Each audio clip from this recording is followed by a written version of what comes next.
کہ لوگ اپنے پروردگار کے روبرو حاضر ہونے کا یقین کریں، اور اے کفر کرنے والو، یہ کتاب بھی ہم ہی نے اتاری ہے برکت والی، تو اس کی پیروی کرو اور اللہ سے ڈرو تاکہ تم پر مہربانی کی جائے۔ اور اس لیے اتاری ہے کہ تم یوں نہ کہو کہ ہم سے پہلے 2 ہی گروہوں پر کتابیں اتری ہیں اور ہم ان کے پڑھنے سے بے خبر تھے، یا یہ نہ کہو کہ اگر ہم پر بھی کتاب نازل ہوتی تو ہم ان لوگوں کی نسبت کہیں سیدھے رستے پر ہوتے۔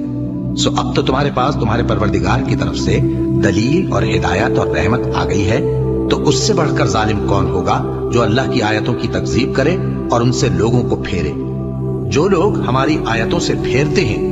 اس پھیرنے کے سبب ہم ان کو برے عذاب کی سزا دیں گے۔ یہ اس کے سوا اور کس بات کے منتظر ہیں کہ ان کے پاس فرشتے آئیں یا خود تمہارا پروردگار آئے یا تمہارے پروردگار کی کوئی خاص نشانی آ جائے؟ جس روز تمہارے پروردگار کی خاص نشانی آ جائے گی تو جو شخص پہلے ایمان نہیں لایا ہوگا اس وقت اسے ایمان